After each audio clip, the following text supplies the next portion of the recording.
न निरमा से न टाइड से दाग धुलेगा राज शमानी के पॉडकास्ट वाले माइक से।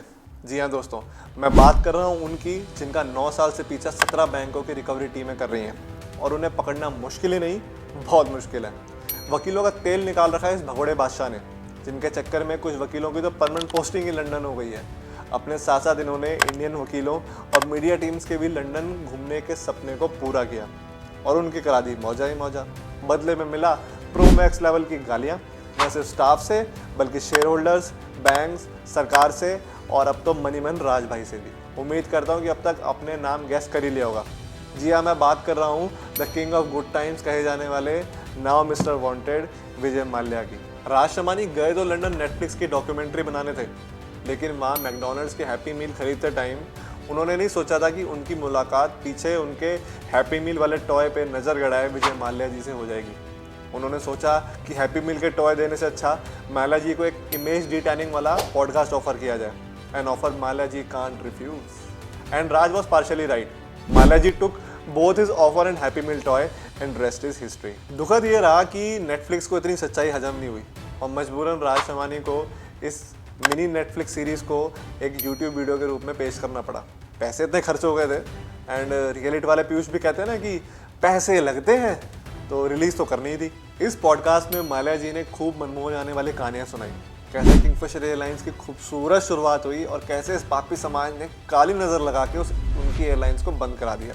कैसे वो then finance minister Shri Arun Jaitley को बता के लंदन गए थे, लेकिन मीडिया उन्हें भगोड़ा भगोड़ा कह रही है।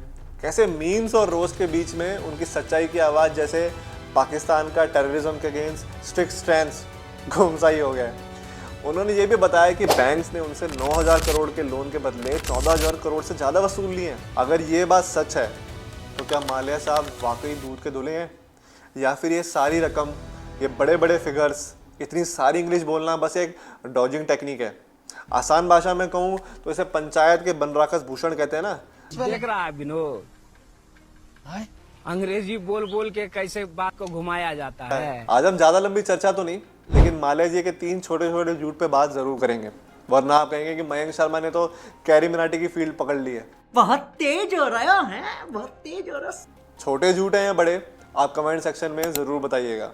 क्या हुआ, सीरियस मूड में आऊं?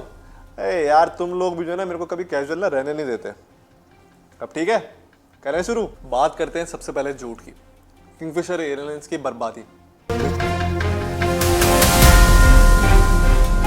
विजय माल्या ने पॉडकास्ट में किंगफिशर एयरलाइंस की बर्बादी का सारा ब्लेम 2008 की ग्लोबल फाइनेंशियल क्राइसिस पर फोड़ दिया। कहा जब लेमन ब्रदर्स डूबा तो एविएशन सेक्टर पर जबरदस्त असर पड़ा और एयरलाइंस को चलाना मुश्किल हो गया। माल्या ने यह भी फरमाया कि जब किंगफिशर एयरलाइंस की हालत पतली होने लगी तो उन्होंने the finance minister Pranab Mukherjee से कंपनी को छोटा करने की इजाज़त मांगी, लेकिन सरकार ने मना कर दिया और कहा कि बैंक सपोर्ट करेंगे, आप कंटिन्यू करो। उनके अनुसार इसी सरकारी दबाव में ऑपरेशंस जारी रखने के नुकसान बढ़ते गए, लेकिन असलियत क्या है? ग्लोबल फाइनेंशियल क्राइसिस का झटका ज़रूर लगा था, लेकिन क्या किंगफिशर एयरलाइंस की बर्बादी की सिर्फ एक यही वजह थी? एक्सपर्ट्स और रिपोर्ट्स कुछ और ही कहते हैं। किंगफिशर एयरलाइंस ने शुरू से ही अल्ट्रा लग्जरी मॉडल अपनाया, जो शायद हमारे देसी मार्केट के लिए टू फैंसी था। फिजूल खर्च और प्रीमियम सर्विसेज पर ज़रूरत से ज़्यादा फोकस ने ऑपरेटिंग कॉस्ट को हमेशा आसमान पर रखा, जबकि दूसरी एयरलाइंस भी उसी दौर में काम कर रही थी और संभल भी रही थी। दूसरी बड़ी गलती थी एयर डेकन को खरीदना। 2007 में माल्या ने 1200 करोड़ में एयर डेकन को खरीदा इंटरनेशनल रूट्स पे लाइसेंस पाने के लिए, लेकिन एयर डेकन एक लो कॉस्ट कैरियर थी और किंगफिशर प्रीमियम। दोनों का कल्चर, बिजनेस मॉडल, सब कुछ अलग। ये मर्जर किंगफिशर के लिए बहुत बड़ा बोझा बन गया। एयर डेकन के सारे घाटे भी किंगफिशर के सर आ गए। और सबसे बड़ी बात फाइनेंशियल मिसमैनेजमेंट की। किंगफिशर एयरलाइंस में कोई परमानेंट सीईओ या एमडी नहीं था। माल्या पर इल्ज़ाम है कि उन्होंने एयरलाइंस के पैसों से अपनी दूसरी कंपनीज और गुड टाइम्स को फंड किया। सीएजी रिपोर्ट्स और इनकम टैक्स फाइलिंग्स ने भी यूबी ग्रुप से पैसे इधर उधर करने की बातें सामने आई हैं। और उन इन्वेस्टर्स का क्या जिन्होंने किंगफिशर एयरलाइंस में अपना पैसा लगाया था? वो पैसा तो डूब गया और उसका कोई हिसाब या कंपनसेशन माल्या की किसी भी कहानी में नहीं मिलता। उनका पैसा कौन लौटाएगा? इसका कोई डिस्कशन पॉडकास्ट में हुआ ही नहीं और इसका कंपनसेशन करना शायद अब मुमकिन भी नहीं है। एक एक्सपर्ट शुभम शर्मा कहते हैं कि अगर आप अपने 1500 लोगों को सैलरी दिए बिना अपने पालतू कुत्तों को प्राइवेट जेट में घुमाएंगे तो लोग आपकी लाइफस्टाइल को पब्लिक के कर्ज से जोड़कर देखेंगे ही। और प्रणब मुखर्जी द्वारा डाउनसाइजिंग न करने देने की बात माल्या का अपना दावा है। किंगफिशर की असली हार गलत फाइनेंशियल प्लानिंग, बेहिसाब खर्च और खराब मैनेजमेंट थी। किंगफिशर एयरलाइंस ने अपने 8 साल के ऑपरेशन में एक भी साल मुनाफा नहीं कमाया। तो माल्या जी का ये कहना कि वो बस हालात के शिकार हो गए पूरी तरीके से गले नहीं उतरता। अब बात करेंगे दूसरे झूठ की। विजय माल्या ने कहा कि उन्होंने पैसे कभी लिए ही नहीं।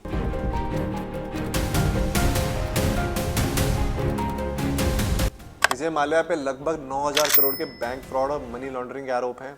पॉडकास्ट में उन्होंने ये कहा कि उन्होंने पैसा कभी पर्सनली यूज नहीं किया, बल्कि किंगफिशर एयरलाइंस ने बैंक से उधार लिया था। वो तो बस एक गारंटर थे।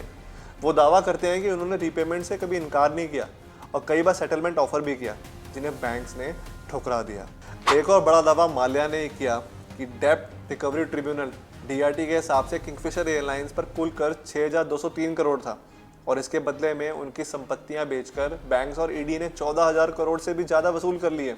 माल्या ने पूछा कि जब सरकार ने खुद कह रही है कि उनकी संपत्तियां बेचकर इतना पैसा वसूल लिया गया है तो फिर वो चोर कैसे हैं? लेकिन असलियत क्या है? सुनने में तो दावा बहुत दमदार लगता है, पर यहाँ पर भी एक पेच है। पहली बात, कर्ज की असली रकम। माल्या 6203 करोड़ की बात करते हैं, जबकि बैंक्स और जांच एजेंसियां कहती हैं कि ये रकम 9000 करोड़ से भी ऊपर है, जो ब्याज और पेनल्टीज लगाकर और बढ़ जाती है। दूसरी बात, पर्सनल लोन नहीं था, ठीक है, लोन कंपनी के नाम पर था, लेकिन माल्या ने पर्सनल गारंटी दी थी। जब कंपनीज डिफॉल्ट करती हैं तो गारंटर की भी जिम्मेदारी बनती है। तीसरी बात, सेटलमेंट ऑफर्स। माल्या कहते हैं कि उन्होंने 2012 से 2015 के बीच में 4 बार सेटलमेंट ऑफर दिए, लेकिन क्या ये ऑफर उस वक्त कुल बकाया के बराबर थे? रिपोर्ट्स कहती हैं कि बैंकों ने ऑफर इसलिए ठुकरा दिया क्योंकि वो घाटे का सौदा था। चौथी और सबसे अहम बात, 14,000 रुपये करोड़ की वसूली। फाइनेंस मिनिस्टर निर्मला सीतारमन ने संसद में कहा कि माल्या की संपत्तियां बेचकर बैंकों को 14,131 करोड़ रुपए लौटा दिए गए हैं। Vijay Mallya case, 14,131.6 crore complete amount of the attached property has been restored to the public sector banks.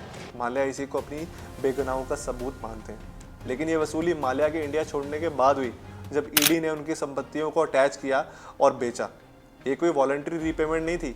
और क्या ये वसूली से माल्या पर लगे फ्रॉड, क्रिमिनल कॉन्स्पिरेसी और मनी लॉन्ड्रिंग के आरोप खत्म हो जाते हैं? बिल्कुल भी नहीं। कर्ज की वसूली सिविल मामला हो सकती है, लेकिन फ्रॉड और मनी लॉन्ड्रिंग गंभीर क्रिमिनल केसेस हैं।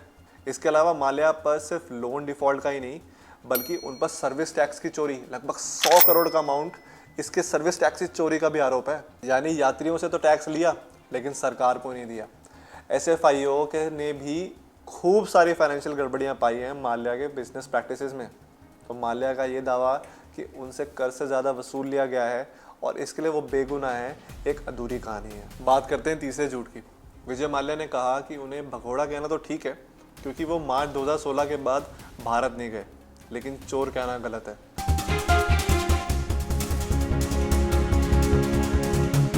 दावा किया कि वो 2 मार्च 2016 को एक पहले से प्लान किए हुए ट्रिप पर इंडिया से निकले थे और देश छोड़ते हुए पहले फाइनेंस मिनिस्टर अरुण जेटली को बता के भी गए थे। उन्होंने कहा कि उनका पासपोर्ट रद्द कर दिया गया, इसकी वजह से वापस नहीं आ पाए। अगर उनको भारत में फेयर ट्रायल और डिग्निफाइड एग्जिस्टेंस की गारंटी मिले तो वो वापस आने पर सोच सकते हैं। लेकिन असलियत क्या है? माल्या की मजबूरी वाली दूरी थोड़ी सी फिशी लगती है। पहला, मैं भागा नहीं, शेड्यूल ट्रिप पर गया था। सच्चाई ये है कि माल्या 2 मार्च 2016 को देश छोड़कर गए। ठीक उसके अगले दिन जब बैंकों के कंसोर्टियम ने सुप्रीम कोर्ट में उनके देश छोड़ने के रोकने की अपील की थी। क्या ये सिर्फ कॉन्फिडेंस था? और अगर नीयत साफ थी तो जांच एजेंसियों के सामने पेश क्यों नहीं हुए?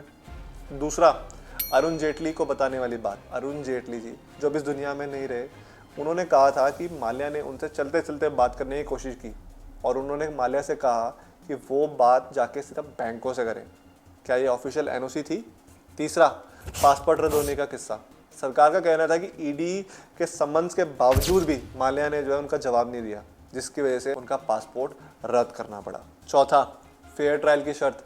माल्या को भारत में भगोड़ा आर्थिक अपराधी घोषित किया जा चुका है।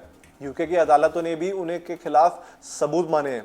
जेल की स्थिति एक्स्ट्रेडिशन केसेस में एक आम बहाना होती है, जबकि भारतीय सरकार ने सुरक्षित माहौल का आश्वासन दिया है। और सबसे अहम, माल्या कहते हैं कि चोर नहीं है, लेकिन उन पर 3,547 करोड़ के मनी लॉन्ड्रिंग के आरोप हैं। बैंकों से लिए गए लोन के पैसे को अपनी दूसरी कंपनीज में लगाना, प्राइवेट जेट खरीदना, और ये चोरी नहीं है तो क्या है मेरे दोस्त? और उन किंगफिशर कर्मचारियों का क्या, जिनका जिक्र माल्या ने अपने पॉडकास्ट में एक बार भी नहीं किया। महीने तक बिना सैलरी के काम करते रहे, जबकि माल्या अपनी रंगीन जिंदगी में मस्त रहे। उनकी सैलरीज का इंतजाम हो सकता था अगर नीयत होती, लेकिन शायद प्रायोरिटीज कुछ और ही थी। माल्या जी ने खुद को बेचारा मजबूर दिखाने की पूरी कोशिश की, लेकिन उनके पास अपने ही दावे फैक्ट्स की टॉर्च लाइट में हॉरर नजर आते हैं। वो बार बार कहते हैं कि चोर नहीं है, लेकिन ईडी के मुताबिक उन्होंने बैंकों से लिया लोन के पैसों का गबन किया और उसे अपनी दूसरी कंपनियां IPL अपने फॉरेन प्राइवेट प्रॉपर्टीज़ में लगाया और अय्याशियों पे खर्च किया। ये पर्दाफाश इसलिए ज़रूरी है क्योंकि माल्या जैसे लोग अपनी दौलत और पावर का इस्तेमाल करके पब्लिक का नज़रिया बदलने की कोशिश करते रहे हैं और आज भी कर रहे हैं। विजय माल्या का राष्ट्रवाणी के पॉडकास्ट पर आना, 9 साल बाद अपनी सच्चाई बताना, ये सब एक वेल प्लान्ड मूव से कम नहीं है। हो सकता है वो पब्लिक सिंपैथी हासिल करना चाहते हो, अपने एक्स्ट्रेडिशन केस पे असर डालना चाहते हो, या अपनी लीगेसी को एक नए सिरे से लिखना चाहते हो। शायद पब्लिक से मोमेंट चाहते हो या केस पे थोड़ा डिस्काउंट। लेकिन उनके दावों का ये एक रियलिटी चेक हमें याद दिलाता है कि हर सिक्के के 2 पहलू होते हैं। जब मामला इतना बड़ा हो, जिसमें देश के बैंकों के हज़ारों करोड़ों रुपए लगे हों और हज़ारों लोगों की नौकरियां, साथ ही इन्वेस्टर का पैसा दाव पर लगा हो, तो हमें सिर्फ एक तरफ की कहानी सुनकर फटाफट फैसला नहीं ले लेना चाहिए।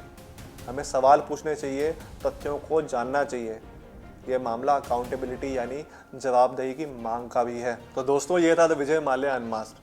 हमने देखा कि कैसे राष्ट्रवाणी के पॉडकास्ट पर विजय माल्या ने जो बड़े बड़े दावे किए, चाहे वो किंगफिशर एयरलाइंस की बर्बादी के कारण हो, लोन से जुड़े विवाद हो, या उनके भारत न लौटने की वजूहत, जब उनकी गहराई से जांच की गई तो वो अक्सर कमज़ोर और तथ्यों से दूर पाए गए। उनकी कोशिश तो थी एक इमेज मेकओवर की, लेकिन उनके शब्दों के पीछे छुपे झोल को हमने आपके सामने लाने की कोशिश की है।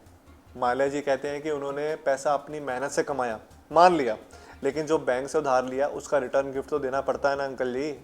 हाँ, उन्होंने किंगफिशर एयरलाइंस की नाकामी के लिए माफ़ी ज़रूर मांगी, लेकिन क्या ये सॉरी उन लोगों के लिए काफ़ी है जिनकी नौकरियां और सपने किंगफिशर के साथ में क्रैश हो गए, या उन इन्वेस्टर्स के लिए जिनका पैसा हमेशा के लिए डूब गया और जिसका कोई कंपनसेशन हो ही नहीं सकता? तो बॉस, आपका क्या कहना है? माल्या जी की बातों में दम लगा या ये सब गोलमाल ही था? हमें कमेंट सेक्शन में ज़रूर बताइएगा।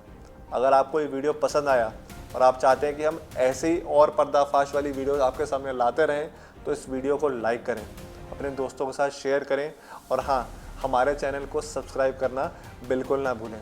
चिंता ना करें, इस सब्सक्राइब का बटन दबाना बिल्कुल फ्री है और हम आपके सपनों को तोड़कर कभी भी नहीं भागेंगे। मिलेंगे अगले वीडियो में नए जोश के साथ, नए टॉपिक के साथ, नई उम्मीद के साथ। तब तक प्लीज़ कीप भारत स्वच्छ। जय हिंद।